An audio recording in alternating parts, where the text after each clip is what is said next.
Hi guys, just Pip here. So just a very, very short video tonight. So I think I want to really talk about the power of decisions. So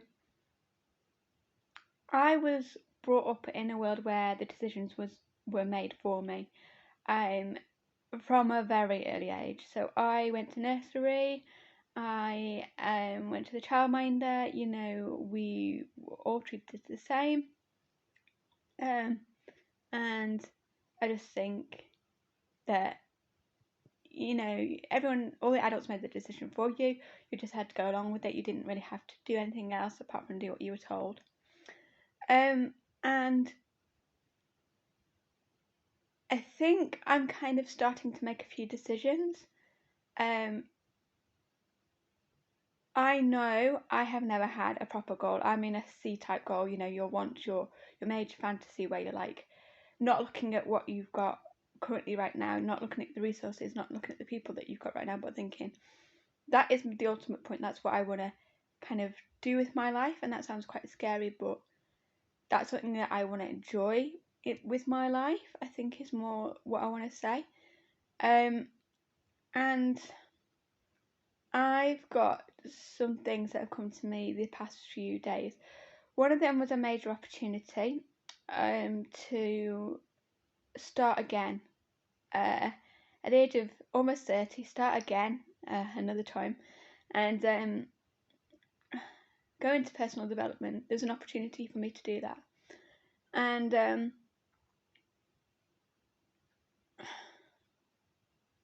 like to do it, basically. And in order to do that, obviously I need some funds, and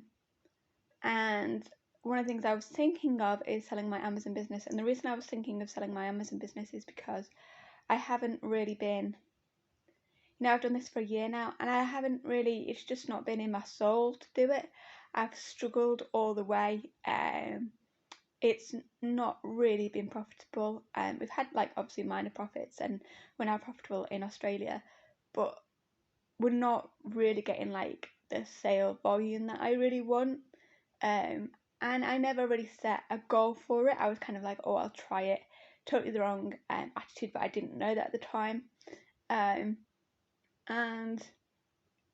I just think if I was on the cusp of New Year's Eve right now, I want to think, do I want to go into 2020 with that? And my initial reaction, you see I'm shaking my head, it's no, I don't want to, have that for another year. And then I'm like, right, okay, well, do I want to turn it round? And I'm like, not really. And to be quite frank and honest with you, if it wasn't for my business partner, I'd have probably sold it quite a while ago. And I've only just realised that. So the other thing that came to me today was an opportunity. So as many of you may know, I used to work for a National Trust property called Bond & Garden. Now, the National Trust and Bond & Garden, I have two totally separate feelings about those two. I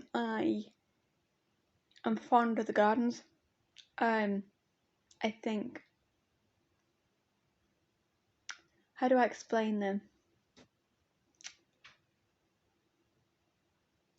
It's just a place of just being away from everything, I guess, away from the busy noise. And okay, well, it does get busy in the summer, let me tell you that much. It's one of the the busiest properties. Away from, I don't know, away from your normal environment, away from kind of, I can't explain it really, to be honest with you. It means different things to different people. I suppose for some people it's like a mental release. Some people like to walk the dogs there. Some people just like to, I don't know, just, it's just somewhere to go with their families. It's somewhere for families to go on holiday. It's somewhere to let the kids let off steam. All sorts of reasons that people go. And as you can probably tell from this, my feelings towards the trust are somewhat different, let's just say. I think that they are, like many charities are being exposed. I think the trust is being exposed massively. It has been exposed to me massively because I think that it's extremely poor at managing funds. But we're not here tonight to talk about that. We're here tonight to talk about decisions. And how did a choice of a job come up, actually, which would take me back there? I'd work in the catering department. Now, I'm not going to say that I'm looking at like being in food and catering and being like, oh yeah, that's my ultimate goal. But I do want to be back there on an emotional level. I don't think I ever truly...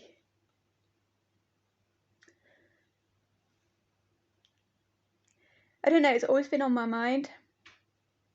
Like, I can't let that go for some reason. I think probably because I grew up there a lot. I came in my young 20s and I was not in a good place. Basically, I was sleeping at the foot of my brother's bed in his sleeping bag and living out of a box, in an environment with no family, no friends, apart from my brother, in a coastal environment which was seasonal, no job, and I was taken on as a cleaner, and I must have looked like the scruffiest little kid that ever kind of you set eyes on, I suppose. But I had a work ethic, and I worked, and I found myself in an environment where people didn't look down on me because I wasn't one of their department, or because I was in a lower role, basically, or because of my youth, or my lack of knowledge. Those kind of four things would have made it very easy to isolate me, I think, and made it hard for people to try and include me. And I was always made to feel like my job was actually very important, and that I was very much kind of valued, and that people saw or felt that I had value, even though, as I say, I was a cleaner and it's not the most salubrious job in the world, let's say. And I don't know, just everyone kind of just treated me normally, I think is what I want to say. And so I did quite a lot of my growing up there. I watching people interact, watching the way they are. Gardeners are unusual people, put it that way. They do it because that's who they are. And,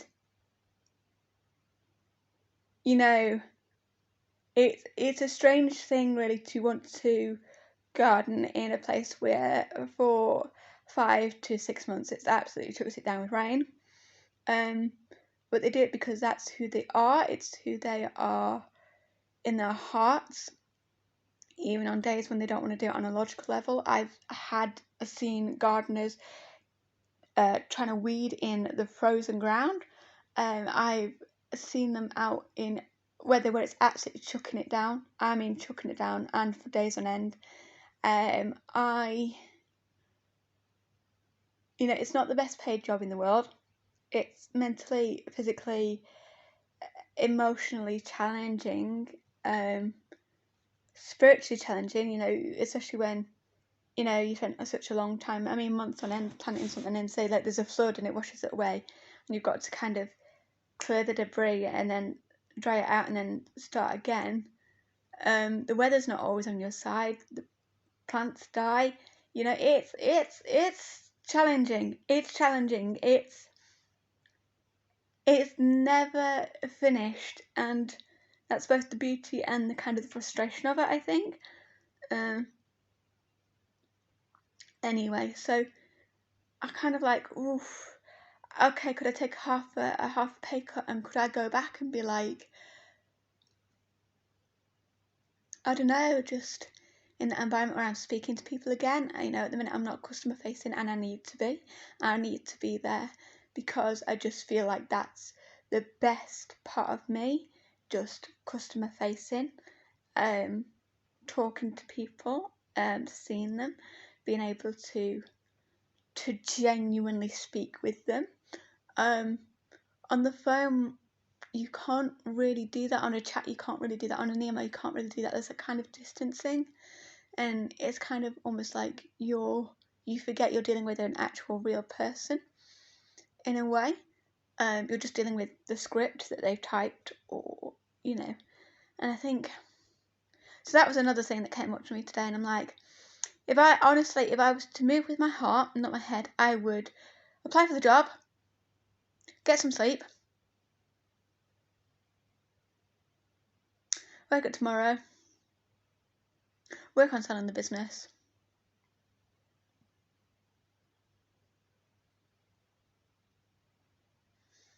and come January, just be like, this year I'm going to teach personal development, and just find my way, and actually not worry about the money, which is a big scary thing for me, a really big scary thing. It's a lot of money. Oh my god, it's a lot of money for somebody like me. And I just think, if I was to move with my heart, that's what I would do. And I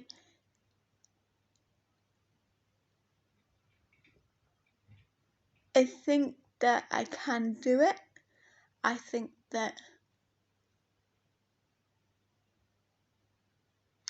we live in this world where we let finances dictate our lives, and I know it's really important, but at the same time,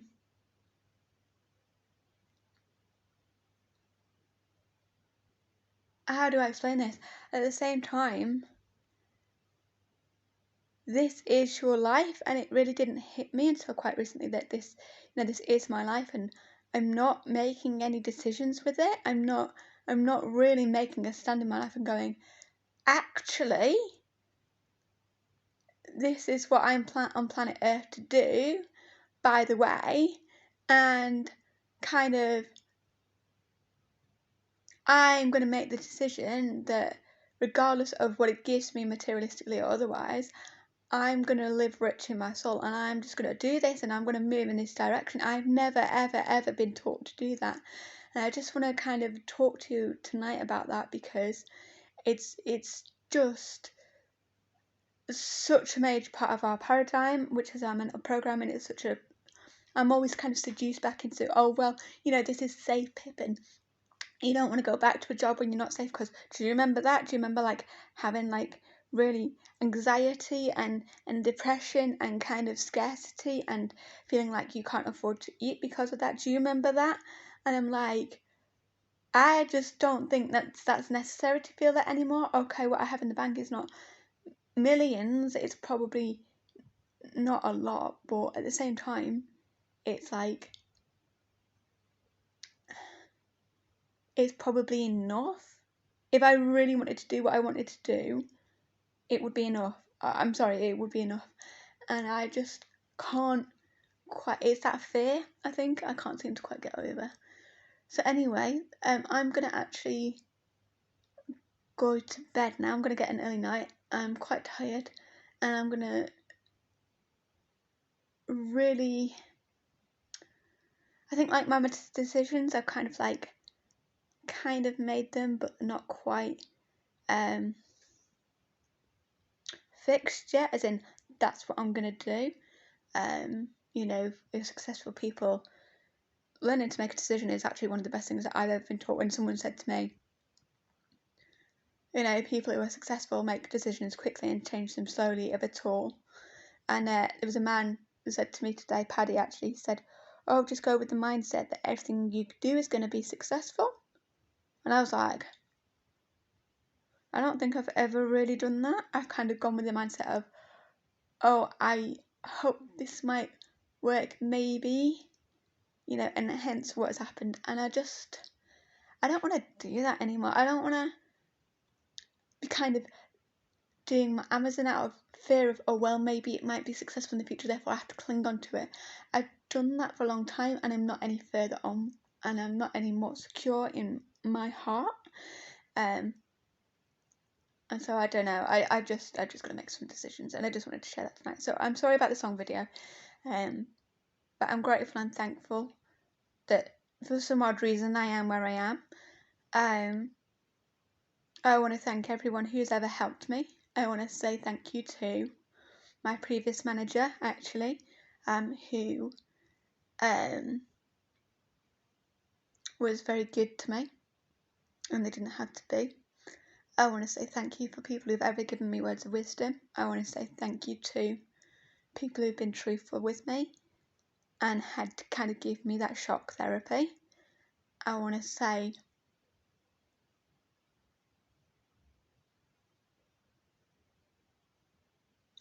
I don't know, I'm just confused but grateful, I think is the word. So, I mean, this is a once in a lifetime opportunity, really. Well, not in a once in a lifetime, but it's not an opportunity many people get. I went to see my best friend at the weekend, and her partner is like 30. I mean, I'm 29, so he's like 30, 31, and they've just got their first house, and it's like, Jesus Christ, I mean, we're like 30? Like, why has it taken so long for us to get here? And I know we've only left school at 18, and then most people are at university, so then you're like 25. So actually 30 nowadays it's quite early to get a house, but I don't know, it just reminded me so much of, like, I don't know, I just looked at him and I was like, oh my God, this is the cycle that my parents went through when they got their first house. And I don't know if because he looks very, very slightly, just because he's got short hair and glasses, like my dad. And I was like, he just reminds me so much of my dad and how things took so long. Our life just took so long to get anywhere because we just believed that we just had to work, and then on the times we weren't working, we were just having downtime, and then just kind of waiting for Monday morning to come around. And I'm like, and then we just build slowly, incrementally, and then we'll maybe put it towards a pension. And I'm like, oh my God, like, this is the 21st century. Just no, people, no. And I was talking to my mate, and I was talking about passive income, and I was like, I really want to show her. I mean, thank God she loves the job she does, and she's good at it. But I don't want to ever to be in a position where she struggles financially, and suddenly has that awareness of, oh my God, I don't know what to do. I always want her to feel secure. I think that I want her to feel secure, and I want her to not have to worry about money. I want her to worry about all the silly little things that don't matter. I'd want her to worry about them and not about the real big stuff like money and security and all these things. Especially now we're kind of really getting into adulthood, in age, if not mentally, and our parents are growing older and they're walking towards retirement, and the kind of change is happening. I want to, I mean, in what, 10, 11 years, I'm going to be 40. I mean, oh my God, crazy stuff. Anyway, that's been a long enough rant tonight. I'm so grateful, and I want to ask for the help to make a decision. I really want to ask for the help to make a decision, and I want to make a committed decision. I want to wipe the slate clean, and I want to start again. So that's it from me, and have a good night. Bye bye now.